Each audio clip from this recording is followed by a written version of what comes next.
విషం పోయబడిన ఈ కరవాలం ఓర్చా మహారాణిని గాయపరిచింది. ఇక ఆవిడ ఎంతోసేపు బ్రతకబోదు.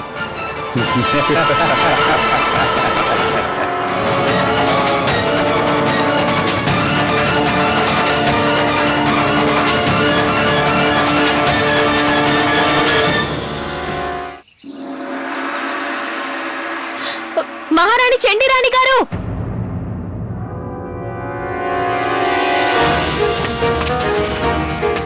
చండీరాణి గారు! తాత్య గారు, చండీరాణి గారి జాడేమైనా తెలిసిందా? లేదు మహారాణి గారు, చాలా ఆశ్చర్యంగా ఉంది. ఆవిడ ఎక్కడికి వెళ్ళుంటారు? ఆవిడ ఇంతకు ముందు ఎన్నడూ చెప్పకుండా ఎక్కడికి వెళ్లనే లేదు. మహారాణి గారు, మనం వెంటనే ఇక్కడి నుంచి బయలుదేరడం ఎంతైనా మంచిది. ఆ బ్రిటిష్ సైనిక దళాలు ఇటువైపే రావడం నేను చూశాను. వాళ్ళు ఇక్కడికి చేరుకున్నారంటే మనం కాల్గి చేరుకోవడం చాలా కష్టమవుతుంది. చండీరాణి, ఇంకొంచెం ఓపిక తెచ్చుకో, ప్రయత్నించు. నువ్వు లక్ష్మీబాయిని హెచ్చరించాలి. ఈ వంచన తనకి చెప్పి తనని ఆపాలి.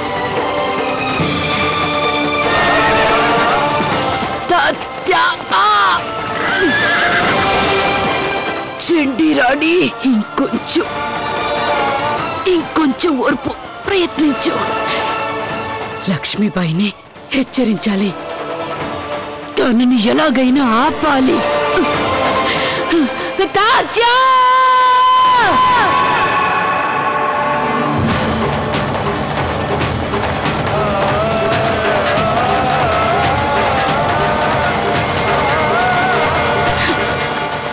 చండీరాణి గారు, చండీరాణి గారు, చండీరాణి గారు, మీకు ఈ గతి పట్టించిన వారెవరు?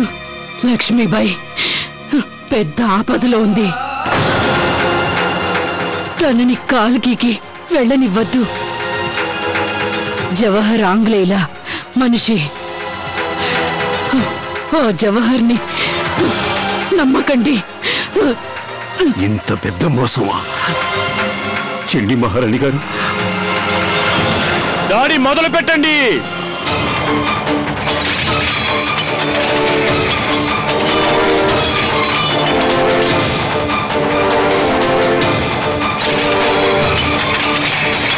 కమాన్ రాణి లక్ష్మీబాయ్, నేను ఈ క్షణం కోసమే వేచి ఉన్నాను.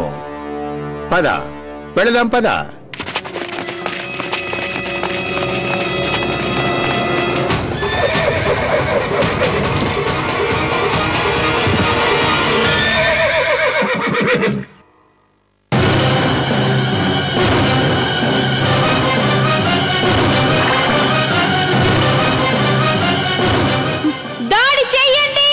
అందరినీ చంపేయండి. ఒక్కడు కూడా ప్రాణాలతో మిగలడానికి వీల్లేదు.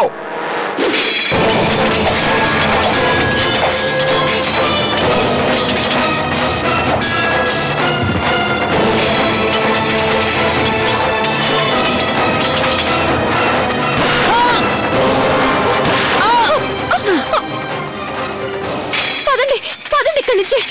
పట్టుకోండి దాన్ని. నేను నీకు చెప్తున్నాను కదా, ముందు నువ్వు వెళ్ళు. ప్రాణాల కంటే ముఖ్యం. ఆంగ్లేయులు మన దేశం నుంచి ఆ దుర్మార్గుల్ని తరిమి కొట్టడం.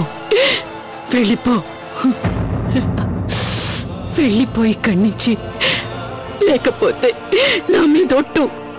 వెళ్ళిపో, ఇక నేను బ్రతకను. నువ్వు భారతదేశానికి స్వరాజ్యం తీసుకో.